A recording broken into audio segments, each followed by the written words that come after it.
Aproximación racional, segunda parte. O sea, cuarto tema, en realidad tercero de polinomios ortogonales. Hoy, en esta segunda parte, o sea, recordando lo que hicimos en la clase anterior se puede decir que fue una introducción en general a la teoría de aproximación, un poco especializándonos en aproximación racional. La idea básica era entender y ver las distintas aristas que tiene muy por arriba, más bien en sentido divulgativo para motivar la teoría de aproximación.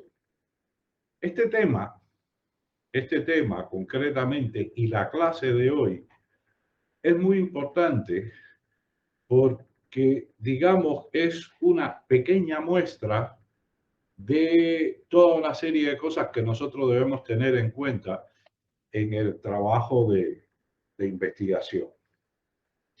O sea, hemos cursado distintas asignaturas y claro, hay que establecer una diferencia entre resolver problemas que corresponden a una asignatura en la cual pues, suelen ser las asignaturas y los problemas que se le proponen a los estudiantes autocontenidos, es decir, que yo tengo todos los conocimientos, en teoría me los han dado, que tengo que utilizar para resolver esos problemas, y otra cosa son los problemas de investigación, donde una buena parte es ver qué tipo de resultados yo puedo utilizar para resolver ese problema.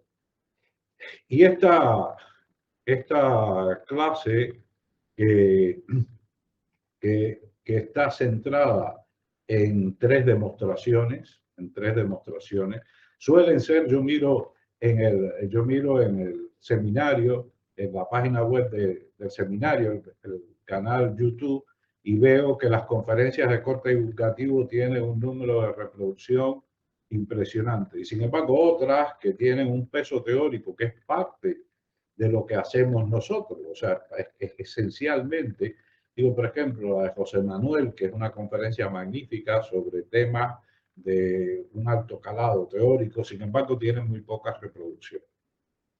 Y eso más o menos sucede con las clases del curso, o sea, las clases introductorias, yo veo que están en el canal personal mío, tienen mucha más reproducción que aquellas clases que tienen un calado técnico.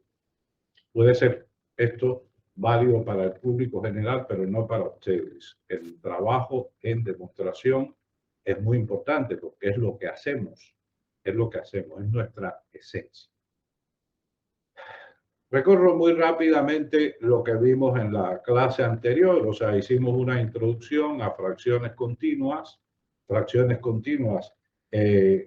numéricas, bien, una introducción muy breve para caer en el teorema de Wallis y poder introducir que pudieran intuir una cierta relación entre ahora fracciones racionales continuas referidas no a números, sino a cocientes de polinomios y polinomios ortogonales. Bien, ahí básicamente nos centramos en los aproximantes de Padé, de los que nosotros nos ocupamos inicialmente de tener bien claro la existencia de este tipo de función racional y su unicidad bajo ciertas condiciones que están relacionadas, las condiciones esencialmente lo que aquí es 2i, a partir de un desarrollo formal en serie de potencia que tenga una función dada. Bien, vimos ejemplos, aprovechamos para hacer comparación con otros métodos de aproximación, y entonces nos centramos en el teorema de Marco. Esta primera parte no era propiamente dicha el teorema de Marco, sino aquí, en términos de aproximantes de Padé, nos íbamos a lo que es el centro, a lo que nos va a interesar, la idea general, el estudio mucho más general de la aproximante de Padé, la convergencia por fila, ya eso lo veremos en la otra asignatura. Aquí nos centramos básicamente nuestro tema es polinomios ortogonales y vamos a ver esa relación con aproximantes de Padé. Lo primero que hicimos en esta primera parte es pasarnos del que es muy fácil introducir, muy intuitivo introducir, que son los polinomios ortogonales interpolando el cero, pues nos pasamos a interpolar al infinito. En la segunda parte de la transparencia explicamos que esto no significa ningún cambio, o sea que en realidad también continuamos teniendo, si hacemos el cambio, z por 1 sobre z, pues continuamos teniendo un cociente de polinomios. Y aquella pregunta que habíamos dejado abierta en fracciones continuas era a lo que íbamos. Bien, bueno, yo tengo este cociente de polinomios, esta función racional, y esto a qué converge, en qué tipo de problemas de convergencia, pues está envuelto y qué orden de convergencia hay aquí. Bien. Entonces, no es que esto que nosotros hemos construido, fíjense que no es un aproximante cualquiera, no es un aproximante cualquiera, sino es un aproximante donde aquel que vimos allí, el numerador, es un polinomio de segundo tipo con respecto al denominador, que es un polinomio ortogonal. Bien, aquellos que hablamos a raíz de la relación de recurrencia a tres términos.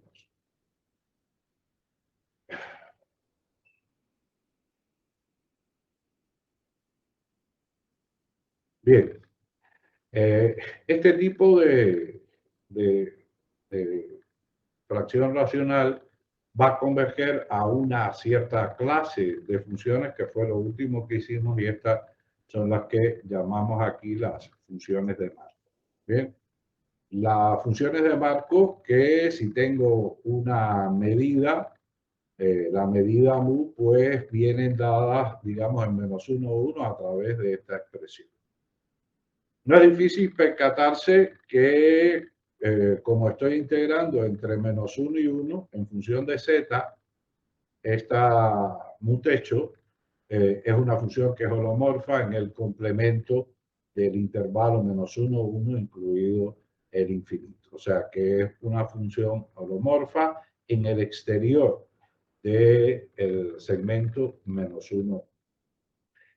Lo podemos, por la forma en que se hizo la introducción, decir, bueno, y esto en términos de desarrollo en serie, pues no es complicado. Aquí simplemente hacemos algo que es un ejercicio de cálculo de primero. Si tengo 1 sobre z menos x y lo quiero desarrollar en potencia de x, pues conozco muy bien la serie geométrica, ¿verdad? Lo que hago para dividir arriba por z, me queda esa expresión, utilizo una fórmula muy conocida y nos queda esa serie.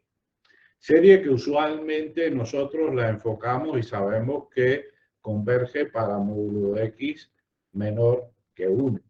Bien, pero aquí fíjense que hago una reinterpretación y la estoy considerando como serie de Laurent, y está claro que para módulo de z mayor que 1, pues esta serie es convergente uniformemente con respecto a cada x que esté en -1.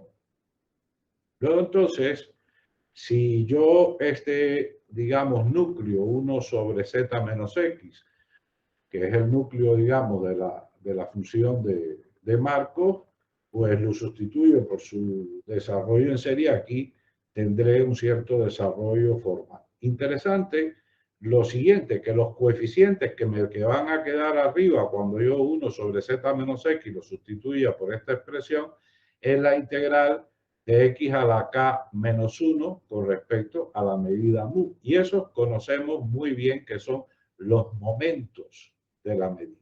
Bien, momentos. Sabemos que en el caso del intervalo menos 1, 1, si el problema de momentos ya lo hemos visto en el primer tema sobre polinomios ortogonales, pues si existe solución, esta es única, no hace falta pedir ninguna condición adicional. Bien. Luego la segunda parte de la clase, donde vamos a ver qué sucede si no estoy en el intervalo menos 1, 1, si estoy en cero infinito, pues entonces ya tendremos, ya ahí normalmente no hay unicidad. El problema, en el caso de poner condiciones para la existencia de solución del problema de momento, la unicidad no está garantizada siempre, automáticamente, como sucede en el caso de menos 1. A veces uno mirando esta función de sesgo, pues con esto de la medida quizás nos puede parecer algo muy extraño, pero en realidad no es extraño. O sea, hay muchas funciones comunes, como pueden ver en los ejemplos que tienen en la segunda parte de la transparencia, que se escriben mediante esta expresión, y además yo les invito a utilizar distintas medidas, concretamente funciones de peso, o sea, utilicen medidas absolutamente continuas con respecto a la medida de Lebesgue, y aquí colocar distintas funciones de peso y ver pues cómo estas funciones o sea, qué tipo de funciones son las que se obtienen al someterlos a esta transformación que nos establece las funciones de marco. Bien, entonces, vamos a estudiar la convergencia de esta fracción racional, esta función racional, donde tengo polinomio segundo asociado arriba y polinomio ortogonal debajo, y esencialmente lo que vamos a ver en el teorema de Marco, digamos en menos 1, 1, es la convergencia uniforme a una función que es holomorfa y que se puede escribir de este tipo. En términos de aproximación, el problema inverso sería, bien, tengo una función, déjame escribirla de esta manera, y si la puedo escribir de esta forma, esa función la puedo escribir de esta forma, pues claro, arriba tendré ahí, en el numerador del núcleo, tendré la medida y sus polinomios ortogonales son los denominadores y sus asociados los numeradores de la correspondiente fracción racional. Bien, bueno. Entonces, vamos primero a ver qué sucede con estos, o sea, con esta diferencia entre, digamos, la enésima diagonal de Padé. O sea, ahora yo tengo la sucesión de aproximantes racionales de Padé. Recuerden que teníamos una doble entrada, uno arriba al polinomio el polinomio P sub m, debajo, P sub n, debajo del Q sub m, y eso me daba una tabla que la vimos hacer unas transparencias en los ejemplos y que quedó, en mi opinión, claro en la clase anterior. Si estamos en la diagonal, entonces n y m son iguales. N y m son iguales. Recuerdo que esto quiere decir que en el numerador tengo polinomios de grado a lo sumo n, no de grado n, no necesariamente de grado. Y en el denominador tengo polinomios de grado a lo sumo n. Es importante aclararlo y lo tienen en ejemplo porque recuerden que una función racional, vimos ahí sus aproximantes de Padé y cómo se repetían una misma expresión a pesar de que estaba pidiendo que aumentara el grado de los polinomios, pero es que no tiene sentido aumentarlo porque ya se había alcanzado. Bien. El teorema del resto lo que me dice es lo siguiente y me ayuda entonces a identificar. Si esto es la diagonal de Padé respecto a una función de Marco, fíjense que esto es una función de Marco, a una función de Marco, de las que acabamos de ver.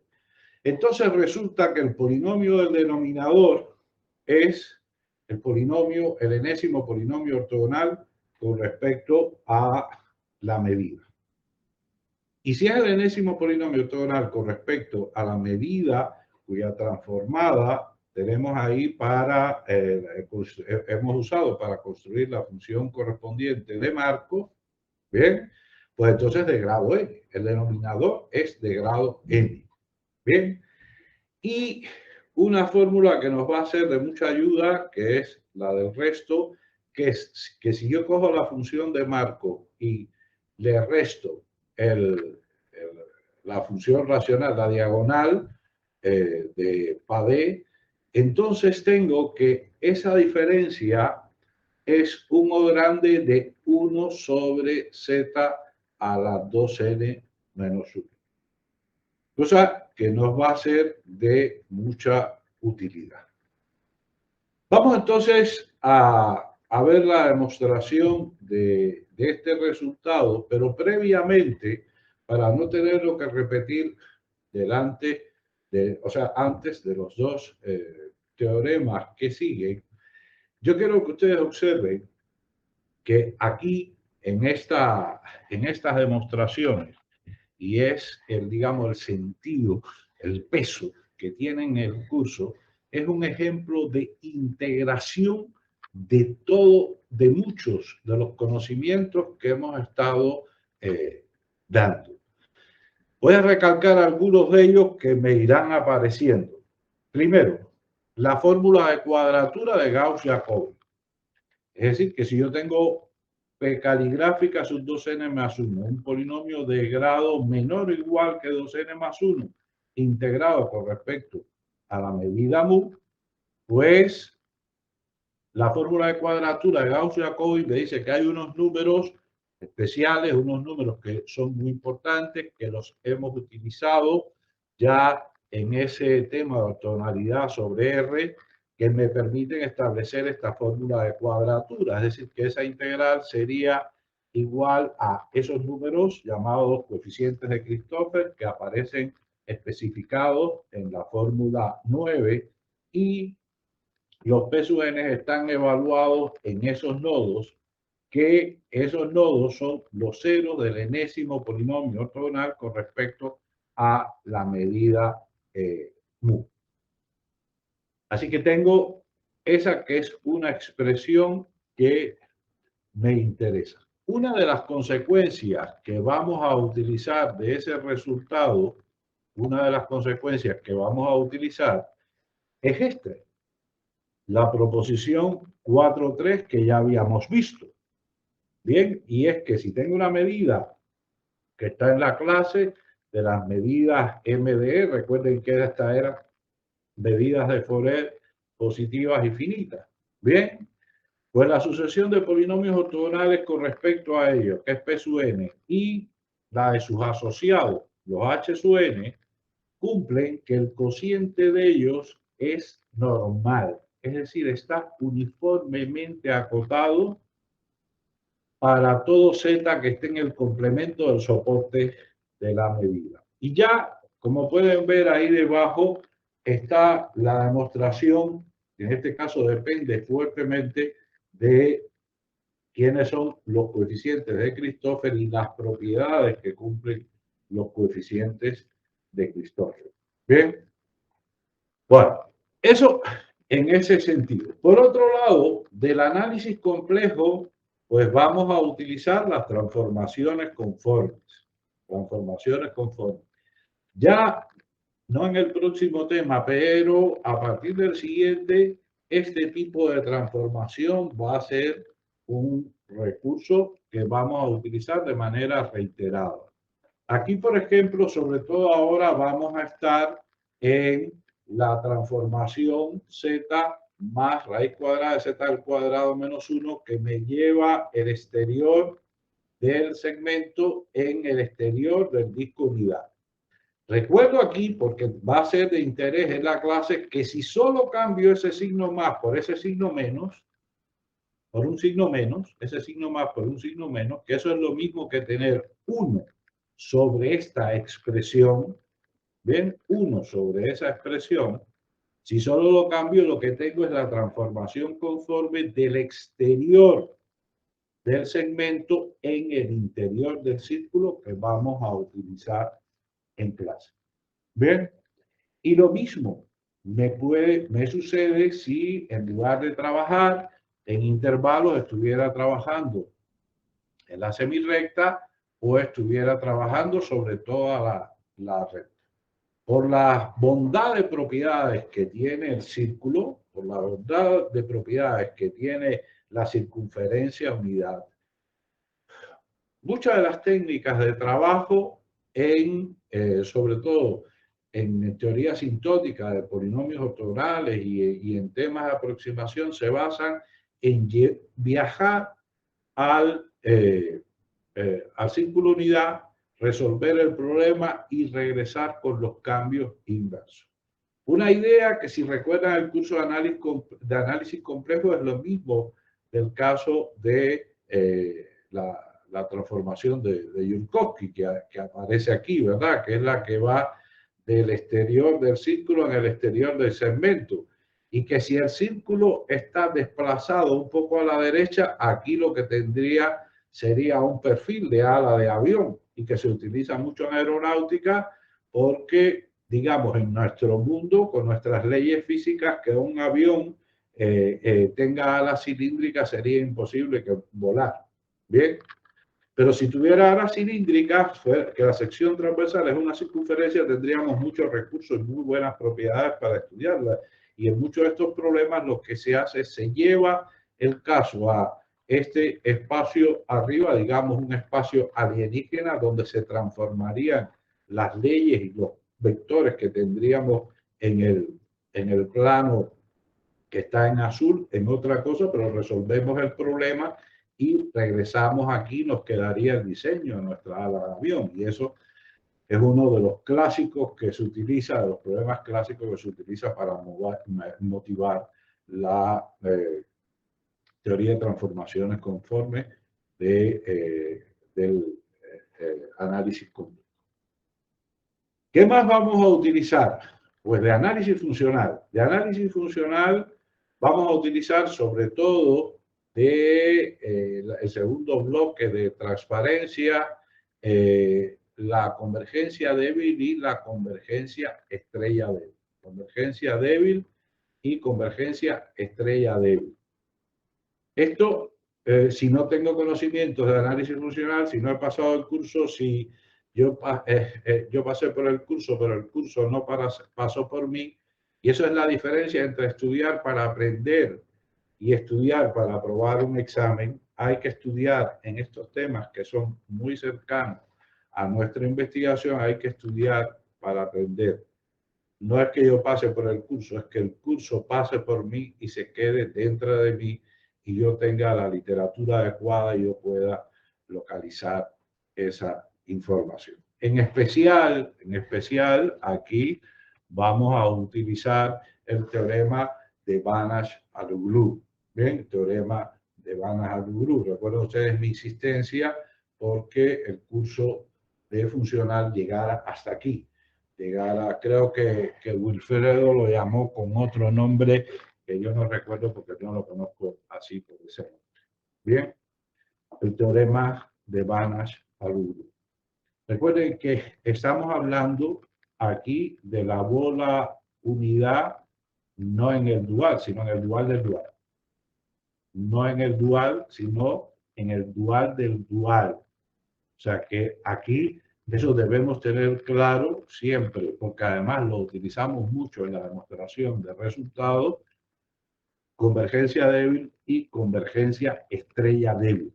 Y convergencia estrella débil. De todas maneras, ahora en la introducción de esos teoremas, yo voy a recordar algunas de estas cosas. Pero con esto, lo que quiero es enfatizar que no puedo pasar por estos contenidos sin quedarme apropiado por estos resultados. Que yo pueda, no es que me lo sepa todos con su demostración y los tenga en todo momento, pero yo tenga claro cuáles son los resultados que hay en una determinada área, sobre todo estos que de forma recurrente utilizamos en nuestros temas de investigación, tengo que estar muy claro, tengo que dominarlo para poder apoyarme de ello. Veremos aquí, por ejemplo, un caso en que podemos utilizar Banacharulu y otro en que no lo podemos utilizar y debemos entonces, pues no significa que porque no lo pueda utilizar no sea válido el resultado que yo quiero demostrar. El nuestro será válido, que es el teorema de Stiglitz.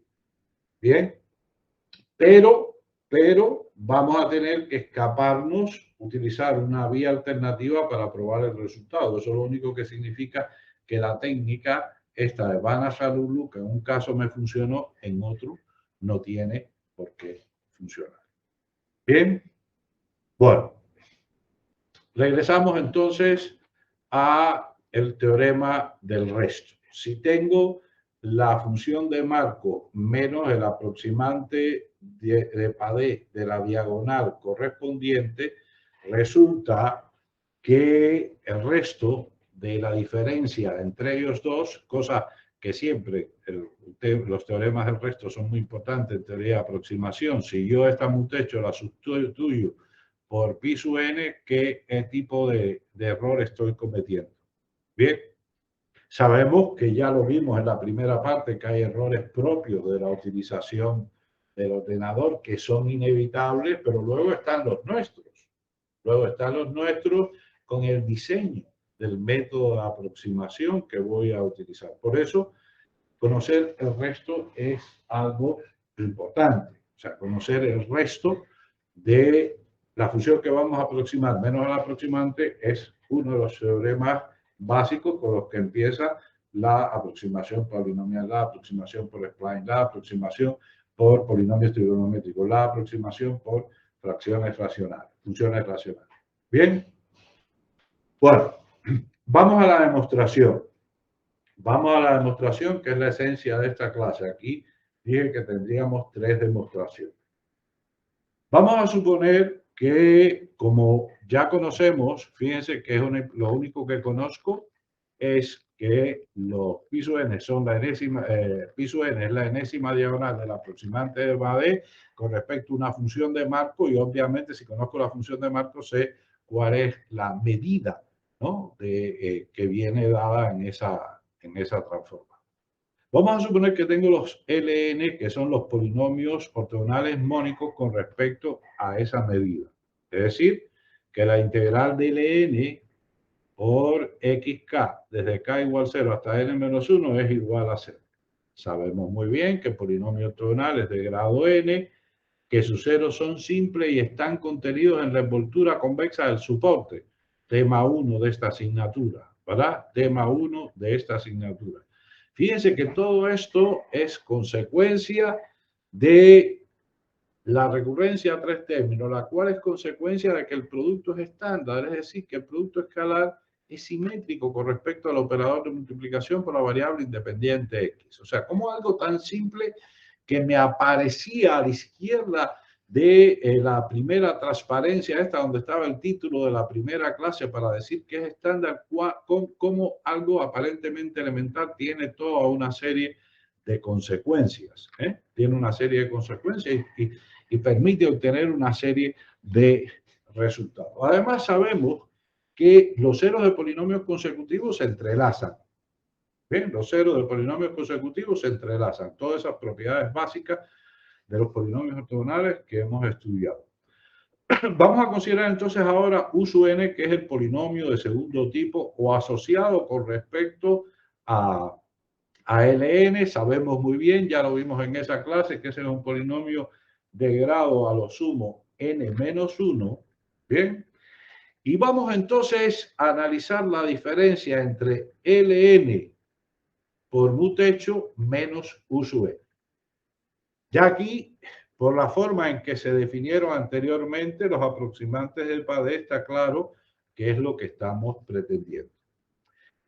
La transformada de la función de marco es esta que está aquí sin el Ln en z, pero como el Ln en z no depende de la variable integración, es decir, es constante con la variable integración, que es x, lo puedo escribir dentro de la integral. Y este es el polinomio de segundo tipo. Si yo hago la diferencia entre estas dos expresiones, está claro que los Ln en z se me van a desaparecer y me va a quedar menos la integral de menos logaritmo de x sobre z menos x, es decir, me va a quedar esta expresión que tengo aquí arriba.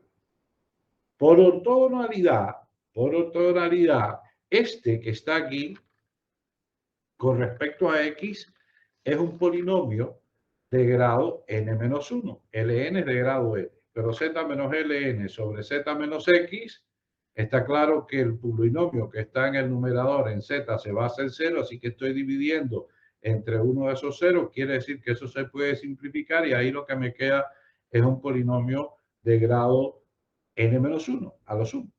Bien, n-1 a lo sumo. Así que claramente la integral de Ln por ese polinomio es 0. Si la integral de ese polinomio es 0, entonces esto yo lo voy a dividir en dos integrales. Una va a ser Ln en x por Ln en z, que es este que aparece aquí, bien, y el otro va a ser Ln en x al cuadrado, que es este otro que aparece aquí. O sea, en lugar de igual a 0, lo que voy a hacer es pasarlo uno a cada lado de la igualdad. Entonces, ahora bien, de este primer resultado, recuerden que esto que está aquí me serviría para determinar el error de interpolación, el error de aproximación por pi sub n, pues entonces es igual a esta expresión, pero aquí esta expresión es igual a esta otra. Lo cual quiere decir que Ln en z por la función de Markov menos el polinomio de segundo tipo, admite una expresión de este tipo. Bien, admite una expresión de este tipo, donde esto con respecto a z es 1 grande de 1 sobre z a la n más 1. O grande de 1 sobre z a la n más 1. Bien, aquí tengo que esta parte me daría el O grande de z, pero es que tengo otra z debajo.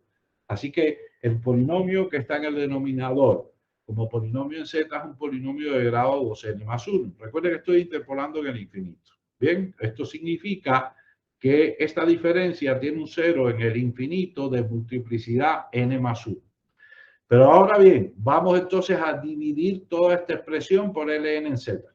Vamos a dividir por Ln en z. Me quedaría entonces mu techo menos, ¿quién? Menos u sub n sobre Ln en z. Aquí me quedaría Ln en x sobre Ln en z. Aquí me va a quedar Ln en z al cuadrado. Claro, si lo que me queda aquí es Ln en z al cuadrado por z menos x, esto obviamente va a ser un O grande de 1 sobre z a la 2n más 1. Entonces, claro, si esto que está aquí es real, es decir, como lo hemos comprobado es cierto, real no cierto, si esto que está aquí es cierto, esto significa que U sub n sobre Ln es el enésimo aproximante de Padé por la diagonal. Pero por el teorema de unicidad sabemos que esos aproximantes son únicos, es decir, que entonces P sub n sobre Q sub n es justo U sub n sobre Ln y Q sub n es el enésimo polinomio ortogonal con respecto a la medida que aparece en la función de Markov. Resultado muy importante, el resto de la diferencia entre mu techo y este aproximante. Bien. Vamos entonces ahora a recordar lo que decía hace un momento, porque lo vamos a utilizar en la demostración del teorema de Markov. Quiero decir lo que decía en análisis complejo cuando hice el comentario aquí con estas transformaciones que ya estudiamos en esa asignatura. Bien, observen que esta que tiene el menos aquí es la transformación conforme del exterior del segmento en el interior del círculo unidad. ¿Bien? Quiere decir entonces que si yo tengo un compacto fuera, cuando aplique esta transformación conforme, si está fuera de esta curva, si está fuera de esta curva, estará dentro aquí, ¿verdad? El exterior se va del segmento, se va al interior del disco. Esa idea, fíjense que aquí, este que está en verde, vamos a considerar que es con ρ, o sea, es la circunferencia W igual a módulo W igual a ρ, donde ρ es un número que está entre 0 y 1 para que esté dentro de la circunferencia unidad. Quiere decir que esta que está en verde es lo que llamamos una curva de nivel. En la medida en que ρ se aproxime a 1, esta curva de nivel se irá cerrando en torno al intervalo -1. Bien, noten además que esta expresión que está aquí, ¿verdad?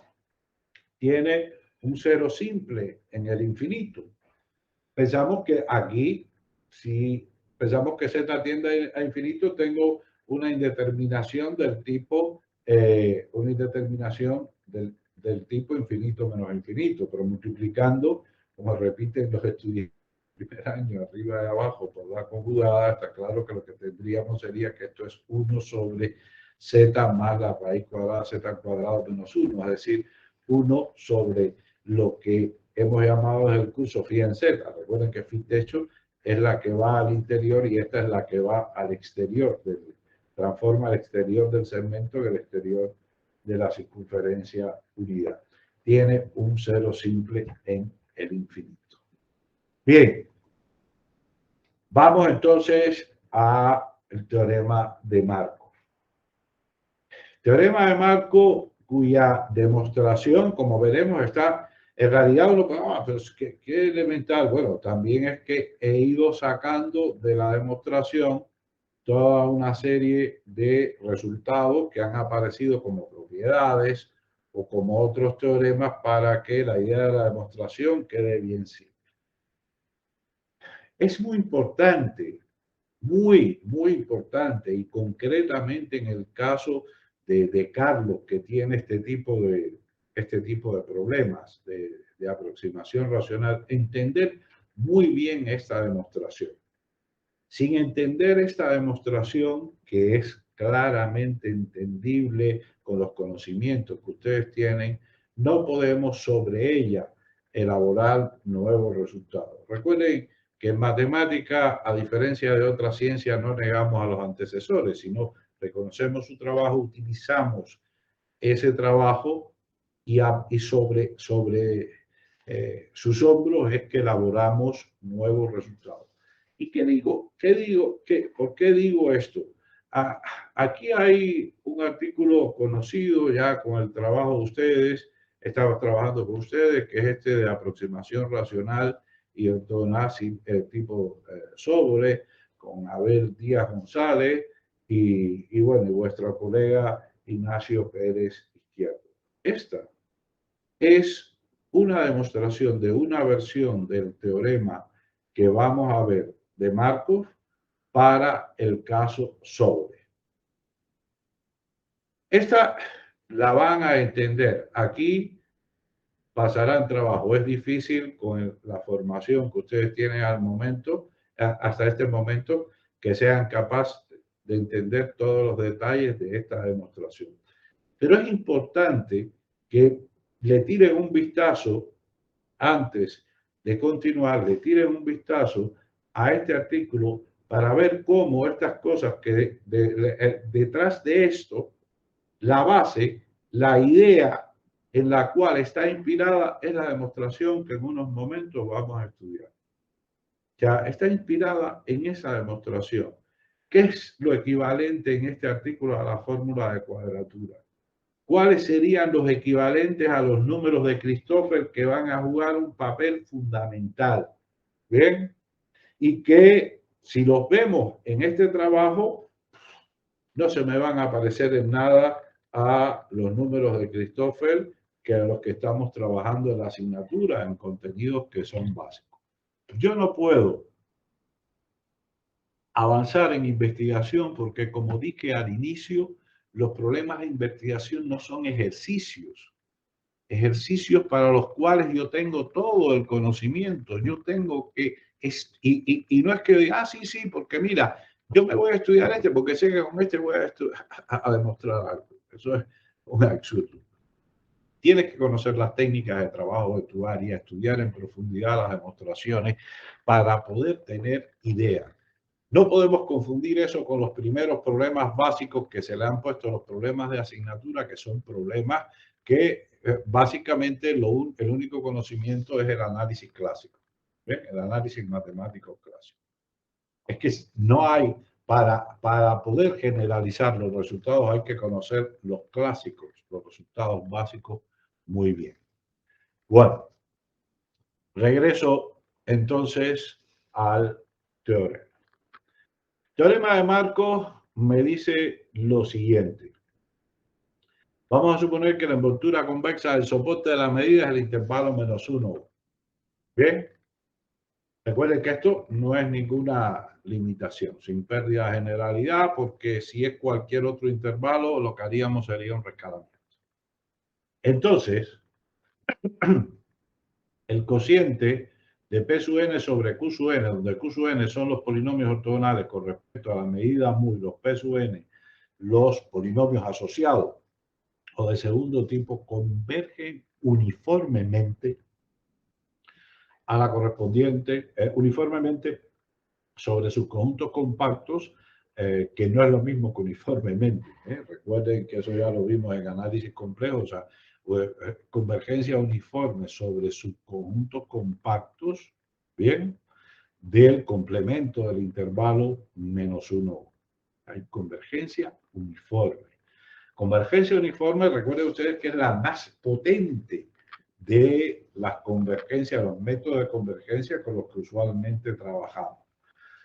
Muchas veces, y es lo llamativo de este caso, lo llamativo, muchas veces cuando tenemos convergencia uniforme, piensan ustedes en los polinomios de Bernstein, ¿bien? Los polinomios de Bernstein, tengo convergencia uniforme a una función continua en -1, 1. Sin embargo, la velocidad de convergencia, que es la manifestación de la eficiencia del método, pues suele ser muy lenta, es del tipo 1 sobre n. Significa que para yo tener buenas aproximaciones tengo que calcular aproximantes con parámetro n muy elevado, y eso pues dificulta la velocidad, la veracidad del resultado obtenido con el ordenador por todas las limitaciones que conocemos que tiene de errores de truncamiento y demás que vimos en la clase anterior. Bien, interesante el corolario que aparece al final, porque fíjense que aquí es una velocidad de convergencia geométrica.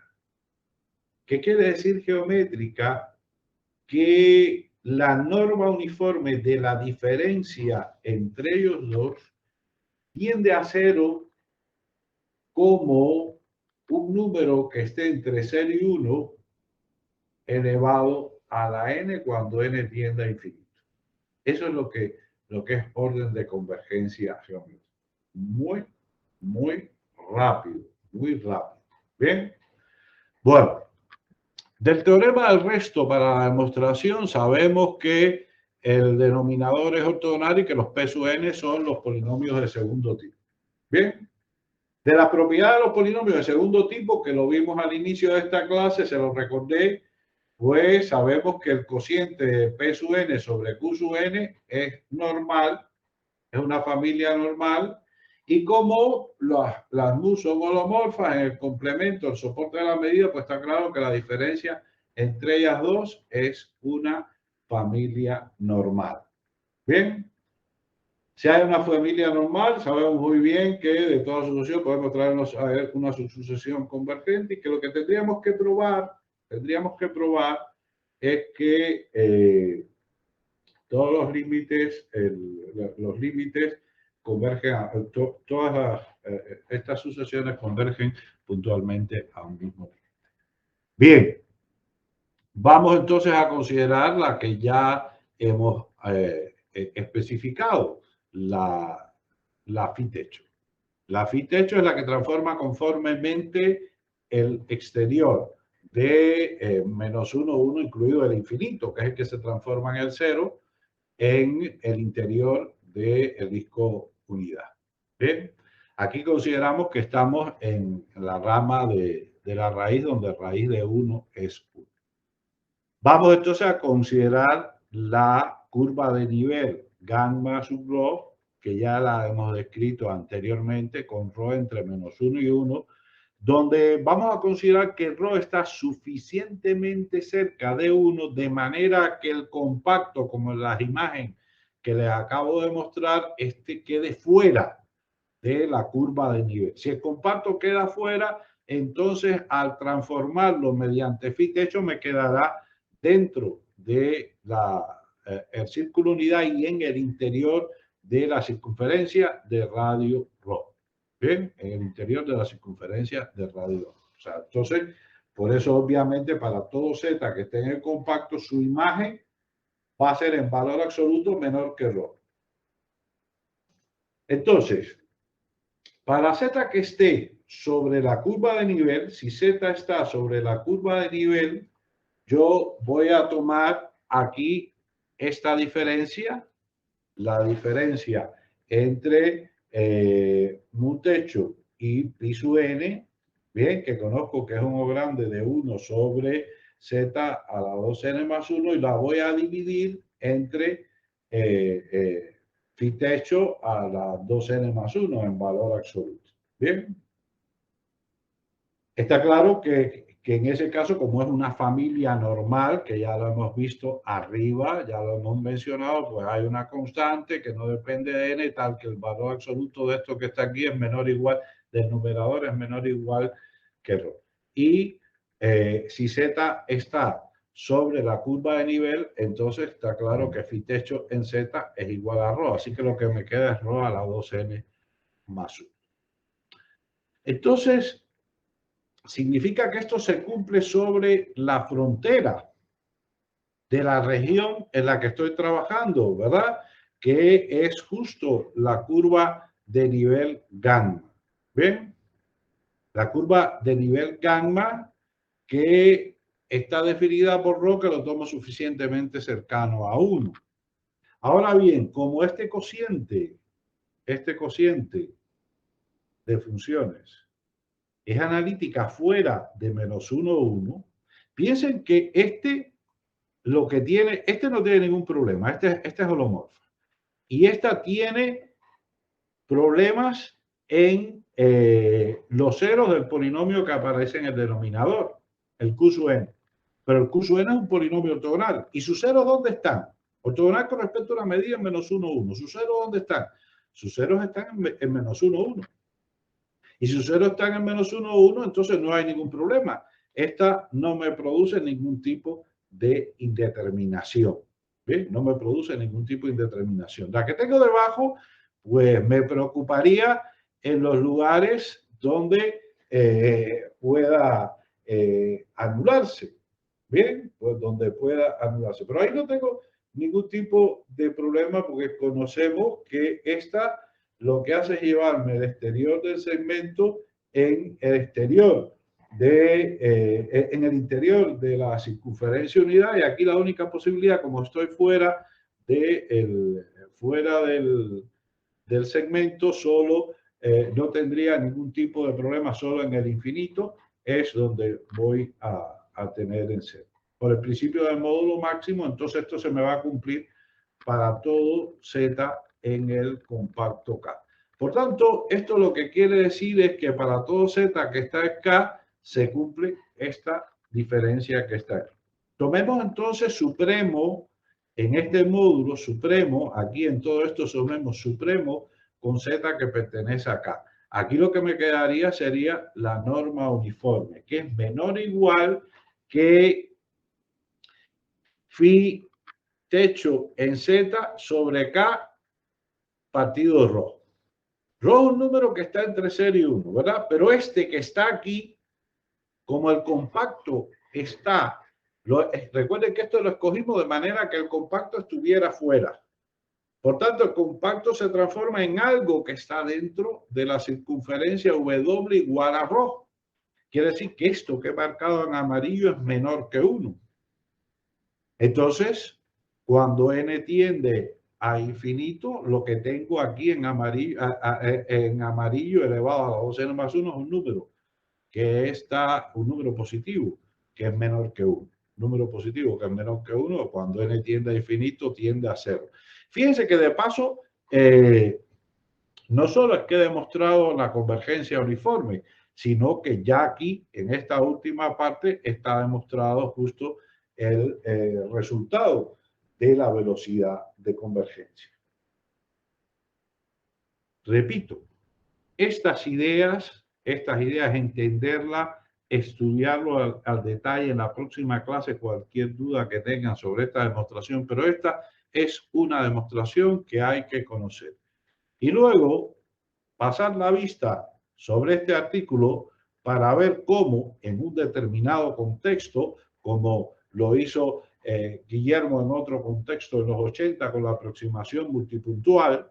O sea, ¿qué sucede? Bueno, aquí en los nuestros estamos interpolando en el infinito, pero ¿y si estamos interpolando en una tabla, como sucedía con el polinomio de interpolación de Lagrange que vimos en la clase anterior? Bueno, ese es otro tipo es una aproximación racional con otras características, pero se extienden estos resultados. Y aquí, que es el primero, la primera extensión al caso Sobolev, que hasta ese momento estaba vedada. Pero creo que se pudo hacer justo porque comprendemos este tipo de resultados, sabemos en qué se basa y qué necesitábamos del caso Sobolev para poder extender este tipo de resultados.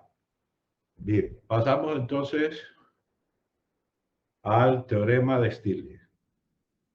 Teorema de Stiglitz es la versión del teorema que acabamos de ver, pero ahora para medidas de soporte no acotado. Bien.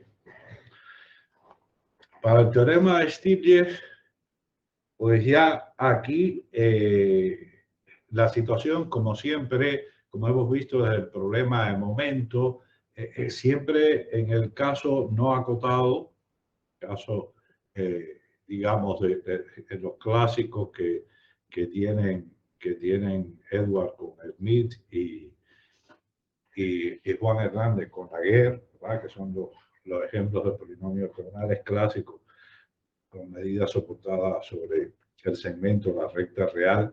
Ya cuando no tenemos soporte compacto, pues perdemos muchas cosas de las que teníamos, sobre todo en términos de comportamiento asintótico. ¿Quiere decir esto que no son válidos los resultados? Sí, son válidos bajo ciertas restricciones que habrá que ponerle al problema. Por eso, aquí comenzamos con un recordatorio de toda una serie de resultados que nos van a ser muy útiles para demostrar el análogo al teorema que acabamos de ver, pero en el caso de medidas soportadas sobre él. Es decir, el teorema de Stiglitz. Primero, vamos a suponer entonces que las medidas, como teníamos al inicio, pues están en la clase MDE, todas estas cosas ya las teníamos de Borel, finitas, pero ahora si el conjunto en el cual están soportadas es un conjunto que no está acotado, pues entonces tendremos que pedir que las potencias sean integrables, ¿verdad? Piensen en el caso de, por ejemplo, Laguerre, que nos va a presentar, si no tuviéramos el e a la menos x en el peso, pues está claro que la integral de 0 hasta infinito de x a la n, pues no es convergente, ¿verdad? Y lo mismo en el caso de menos infinito más infinito, si no tenemos el e a la menos x al cuadrado. ¿Bien? ¿Que son las únicas? No son las únicas. Hay toda una gama de órdenes de convergencia con el cual esa función de peso tiende a cero cuando x tiende a más infinito, en el caso 0 más infinito, o a tanto menos infinito más infinito, cuando x, en el caso de medidas soportadas sobre la recta real. Y eso lo vamos a ver reflejado aquí cuando vamos la clase de funciones C0, C sub 0 en R que está definida más abajo. Así que esa es una condición que tenemos que pedir. Entonces, si E es no acotado, la variación total de la medida, lo que llamamos la variación total de la medida, es la medida del espacio, ¿no? O sea, esto lo denotamos con ese símbolo que usualmente utilizamos para normas, ¿verdad? Este que tengo aquí. O sea, es la medida de todo el espacio. Esto es lo que vamos a considerar la variación total de la medida, lo que denotamos como la variación total de la medida. Q sub n es el polinomio enésimo ortogonal y los P sub n van a ser los de segundo tipo, como venían siendo hasta ahora. Por la fórmula de cuadratura que vimos al inicio, sabemos muy bien que la variación de una medida es la suma de los coeficientes de Christoffel asociados. Y lo retomo de nuevo aquí en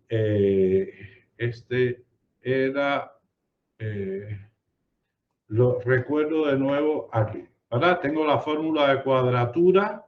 Esta es la fórmula de cuadratura. Esta es para P caligráfica sub 2n más 1 de grado menor o igual que 2n más 1. Vamos a suponer que es de grado 0 y que es el polinomio constante igual a 1. A la izquierda que me queda la integral sobre e de la medida, es decir, la medida de todo el espacio. Y a la derecha que me queda, bueno, el polinomio, como es constante igual a 1, evaluado en cualquier cero, siempre va a ser igual a 1. A la derecha lo que me queda es la suma de los números de Christoffel.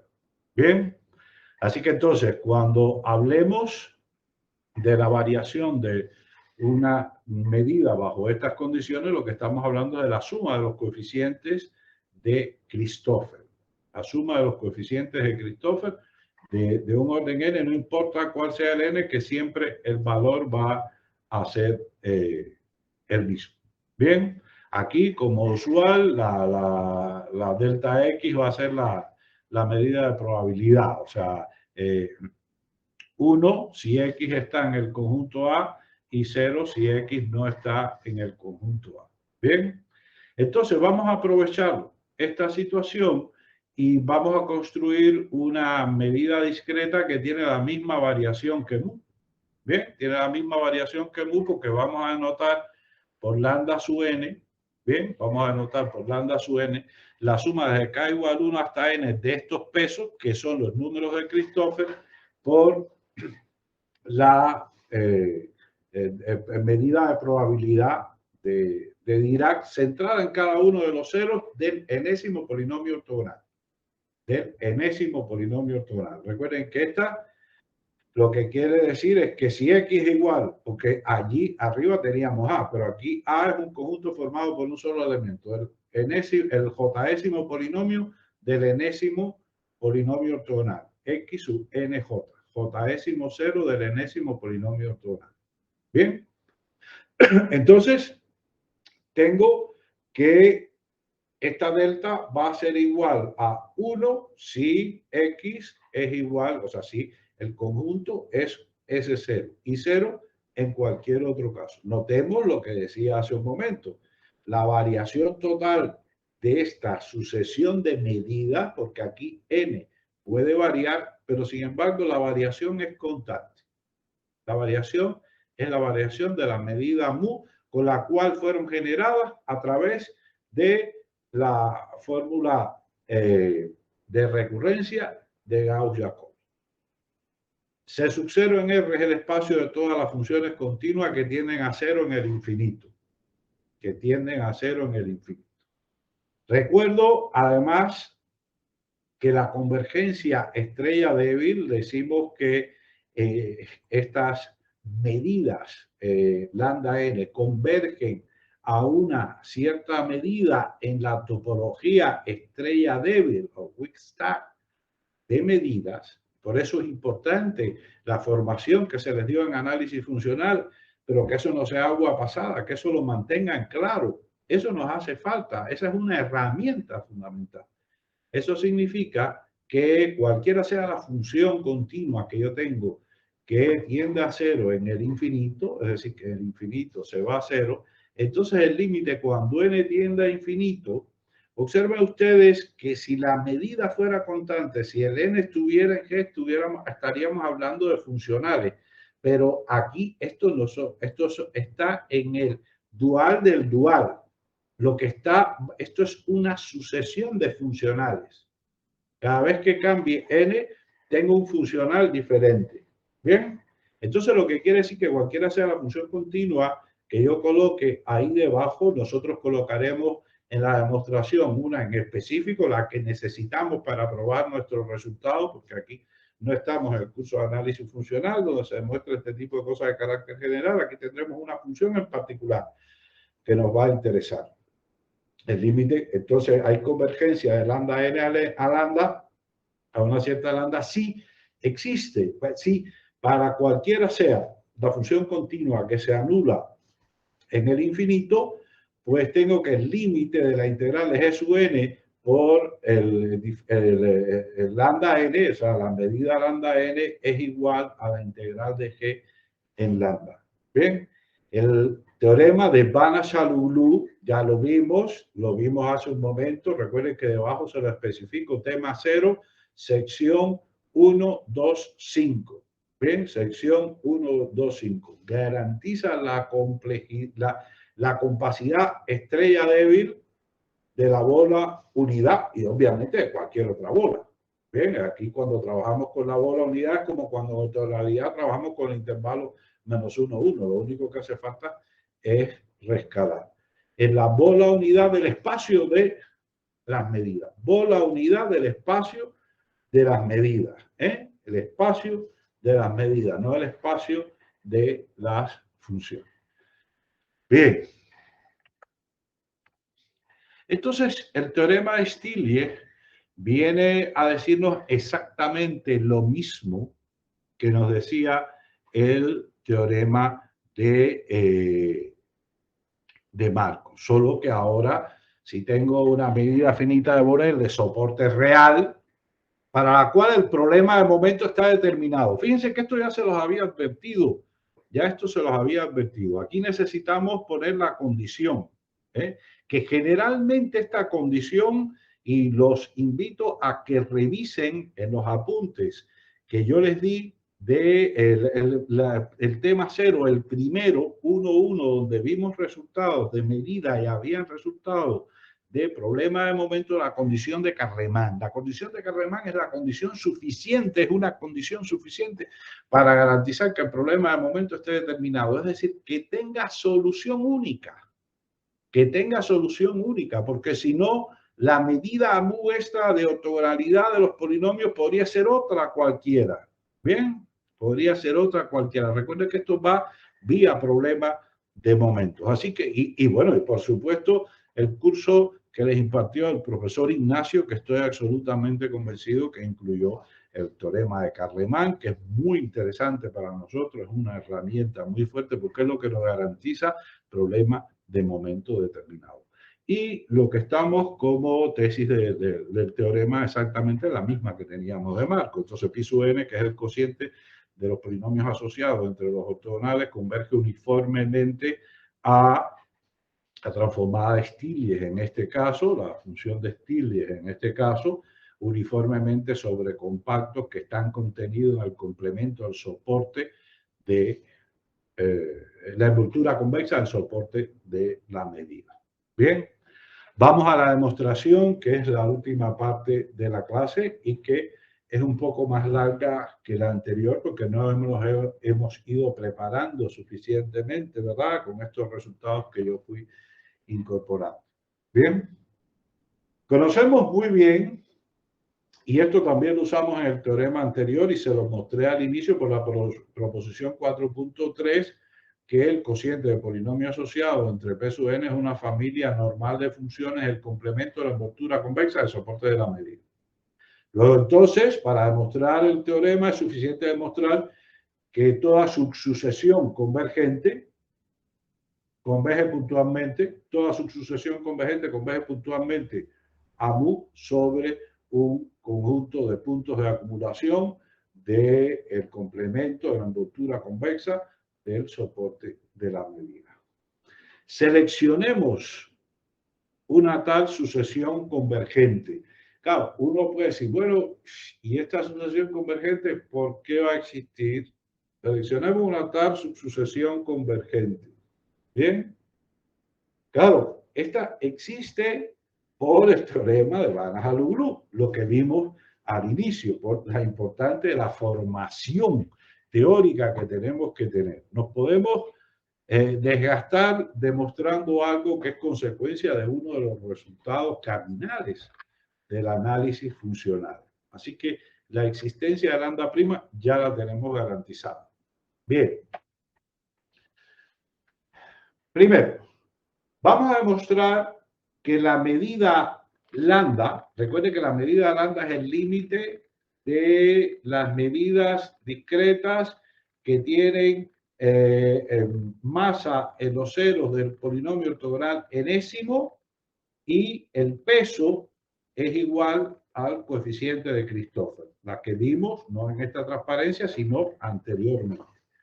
Así que entonces lo que vamos a hacer es probar que estas dos medidas tienen los mismos momentos. Si tienen los mismos momentos, como yo estoy pidiendo que el problema de momento esté determinado, tienen que ser iguales, porque tiene solución única. Bien, es decir, si yo a esto le exijo que tiene que cumplirse la condición de Carleman, pues entonces tiene que ser la misma, porque hay unicidad. Insisto, esto no lo tenemos garantizado, por eso aparece como una hipótesis del teorema, que el problema de momento para esas medidas esté determinado. Así que esto significa entonces que son iguales. Primero, vamos a demostrar que lambda ya de mu lo conocemos, porque es la que estamos definiendo, que está en la clase MDE, que es finita, bla, bla, bla, bla. Bien, vamos a demostrar ahora que la lambda, que es el límite de estas medidas, pues tiene momentos finitos. Bien, como lambda está claro que pertenece a MDE, será suficiente probar que nos quedemos con las potencias pares. Bien, nos quedemos con las potencias pares, que la potencia impar, pues sería exactamente lo mismo. Vamos a suponer que yo tengo n fijo y que voy a tomar una función g que es continua en todos los reales y que se anula, tiende a cero cuando x tiende a más o menos infinito. De manera que esta función tome valores entre 0 y 1 y que sea igual a 1 para todos aquellos x tales que su valor absoluto es menor que un cierto n fijo, el que he fijado anteriormente. Y obviamente x lo que estoy multiplicando por un polinomio, esta función g tiene que ser tal, esta función g tiene que ser tal que me permita que continua es, claro, porque está continua y la otra es continua. Lo que no tengo garantizado es que el más y el menos infinito tienda a cero. Así que entonces la voy a escoger de esa manera, ¿verdad? Tiene que tender a cero más rápido que un polinomio. Porque si tendiera a cero como 1 sobre x a la k, cuando x tiende a infinito, pues x a la 2k, pues x a la 2k sobre x a la 2k sería igual a 1 y no tiende a cero cuando x tiende a infinito. Así que la g tiene estas condiciones, pero además le estamos pidiendo que al multiplicarla por x a la 2k pertenezca a esta clase de función. Muy bien. Pues entonces aquí tengo la integral desde menos n hasta n de x a la 2k de lambda. Esto está claro que es menor o igual que si integro sobre toda la recta real considerando el producto de la potencia por g en x. Como g en x entre menos n y n vale 1, bien, esta g en x entre menos n y n vale 1, pues está claro que aquí no hay ningún tipo de dificultad. Esto es una potencia par, así que es positivo, bien, es positivo. Y para x entre menos n y n, esta función es constante igual a 1, o sea, tendría que esta integral más una cierta cantidad positiva. Voy a tomar entonces el límite cuando n tiende a infinito, tomando los índices que me hacen que esta sucesión sea convergente. Bien, así que entonces voy a tomar el límite.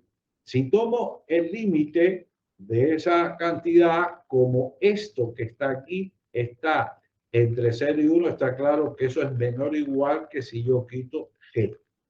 Bien, claro, pero esta es una medida que se expresa como combinación lineal de medidas de probabilidad de Dirac. Así que aquí lo único que es hecho es pasar a la forma en que se escribe, o quizás utilizar simplemente la fórmula de cuadratura de Gauss-Jacobi.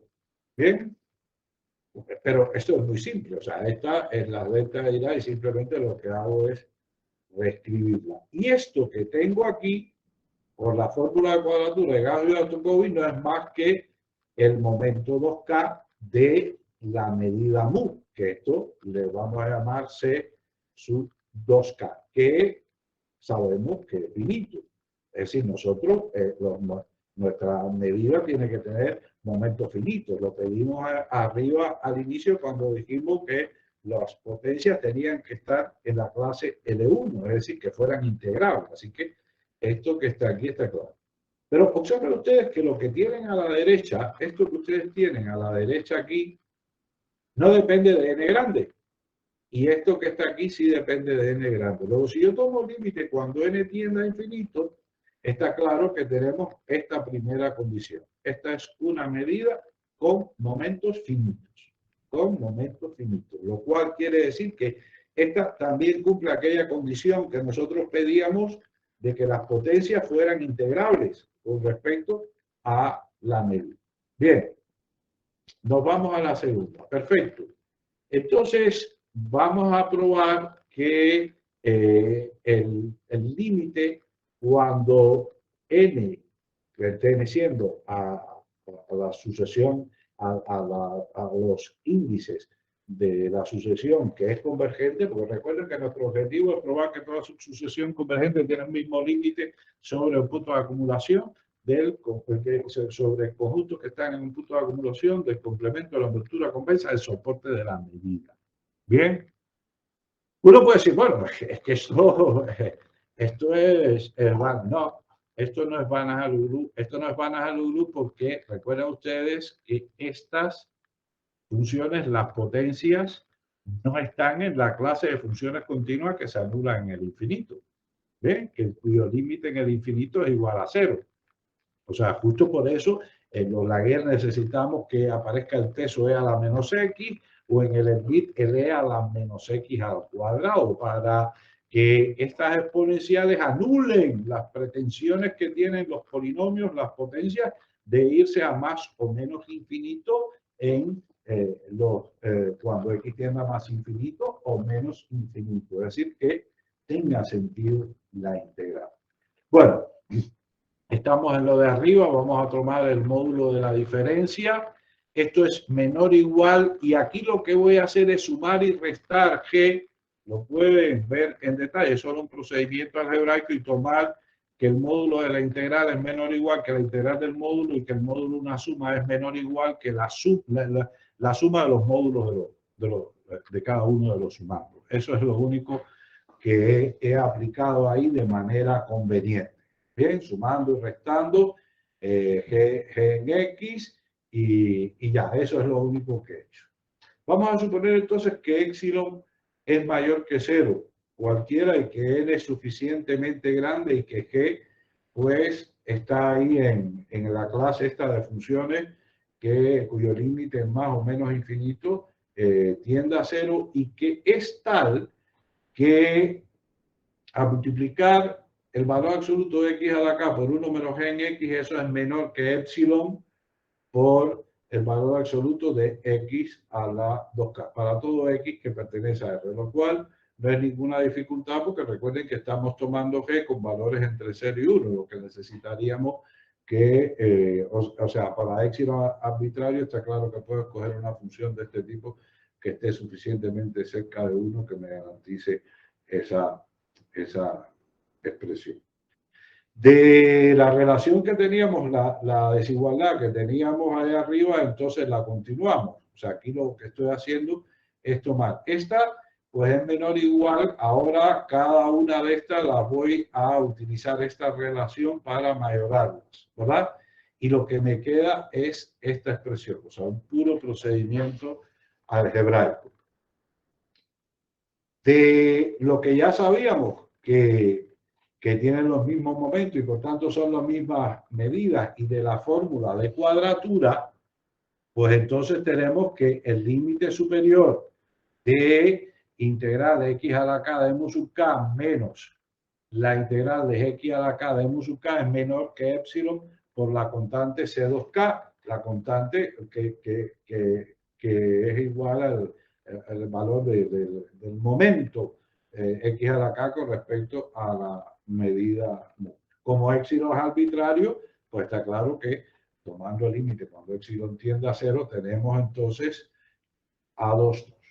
Bien, perfecto. Entonces ya hemos identificado, y eso es importante, esto que hemos hecho en el paso anterior y en este, lo que estamos haciendo es simplemente identificar que este lambda que está aquí, a eso es a lo que nos hemos dedicado en ese acápite de la demostración que hemos denotado con el indicador A y A1, A2. O sea, lo que hemos demostrado es que este no es un lambda cualquiera que pertenece a MD, sino que este es justo esta medida. Esta es justo esta medida. Y eso es muy conveniente porque ya entonces tenemos prácticamente, ya tenemos la demostración. Para cada z que esté en el complemento de R, recuerden que estamos suponiendo medidas soportadas en la recta real. Si z está en el complemento de R, está claro que esto que está aquí, como función de z, es una función que es continua, ¿verdad? Es continua. Es continua fuera. Digo, perdón. Es continua en los reales, no, fuera, en los reales, y cuando x tiende a infinito, a más o menos infinito, tiende a cero. Así que esta está la clase C0.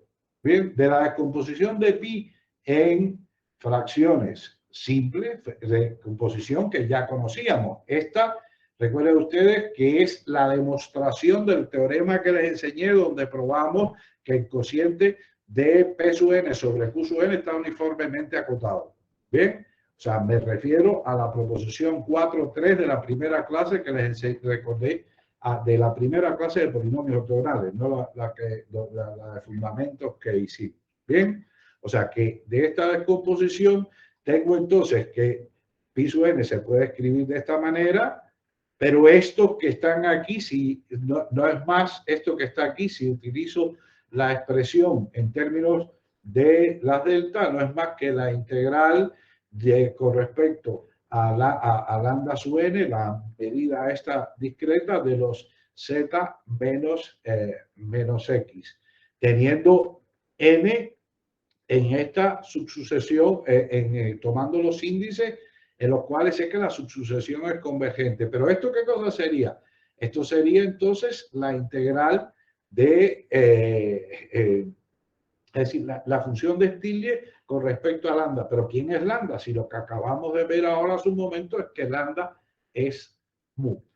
Y con eso, como tenemos que la familia es normal y probamos que independientemente de cuál sea la subsucesión que es convergente, porque este lambda prima no tiene ninguna condición, existe lambda prima tal que es convergente. Ahora, lo que sucede que si yo tengo lambda prima y tengo lambda segunda, puede ser que el límite en uno sea uno y en el otro sea otro.